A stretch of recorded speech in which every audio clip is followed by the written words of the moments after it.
Viewers গ্রামীণ সিমে কীভাবে সুন্দর সুন্দর মিনিট প্যাক লোন নেবেন সেই প্রসেসটা কিন্তু আজ আপনাদের দেখাবো। তো প্রথমে আপনি আপনার ফোনে ডায়াল প্যাডে যাবেন। তাই আমার ফোনে ডায়াল প্যাডে চলে আসছি। আসার পর বন্ধুরা আপনাকে কিন্তু গ্রামীণ সিমে মিনিট লোন নিতে হলে আপনাকে ডায়াল করতে হবে *121*4# দিয়ে কল অপশনে একটি ক্লিক করবেন। তাই আমি কল অপশনে ক্লিক করলাম। ক্লিক করার পর বন্ধুরা আমার ফোনে দুইটা সিম, একটি রবি একটি গ্রামীণ। তাই আমি যেহেতু গ্রামীণ সিমে মিনিট লোন নিব তো গ্রামীণ সিমের উপর ক্লিক করলাম। ক্লিক করার পর বন্ধুরা আপনাদের সামনে কিন্তু এরকম একটি ইন্টারফেস শো করবে। তো এইখান থেকে 4 নম্বর অপশন দেখুন মিনিট SMS প্যাক। তো এইখান থেকে 4 নম্বর অপশন তুলে দিবেন। দেওয়ার পর সেন্ড অপশনে একটি ক্লিক করবেন। তো আমি ক্লিক করলাম। ক্লিক করার পর বন্ধুরা দেখুন আপনাদের সামনে কিন্তু এরকম একটি ইন্টারফেস শো করবে। তো এইখান থেকে 8 নম্বর অপশন দেখুন মিনিট লোন। তো এইখান থেকে 8 নম্বর অপশন তুলে দিবেন। দেওয়ার পর সেন্ড অপশনে ক্লিক করবেন। তো আমি সেন্ড অপশনে ক্লিক করলাম। ক্লিক করার পর বন্ধুরা দেখুন আমাদের সামনে কিন্তু এখন মিনিটের যে লোন সেই লোনগুলি এখন শো করছে। তাই এইখানে 1 নম্বর অপশন দেখুন 10 মিনিট 24 ঘন্টা 13 টাকা।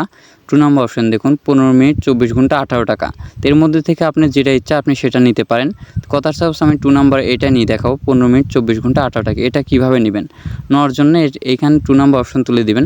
দেওয়ার পর আমি যদি সেন্ড অপশনে ক্লিক করি তাহলে কিন্তু আমাদের ফোনে চলে আসবে। তো আমি নিতে চাচ্ছি না, জাস্ট আপনাদের শুধু দেখালাম। তা আশা করি বুঝে গেছেন কীভাবে গ্রামীণ সিমে মিনিট লোন নেবেন। সো বন্ধুরা আমাদের ভিডিওটি আপনার কাছে ভালো লেগে থাকলে অবশ্যই আমাদের চ্যানেলটি সাবস্ক্রাইব করবেন। আর পরবর্তী কী ধরনের ভিডিও চাচ্ছেন অবশ্যই কমেন্টে বলে যাবেন। আর দেখা হচ্ছে নতুন একটি ভিডিও নিয়ে। সঙ্গে থাকুন। ধন্যবাদ সবাইকে।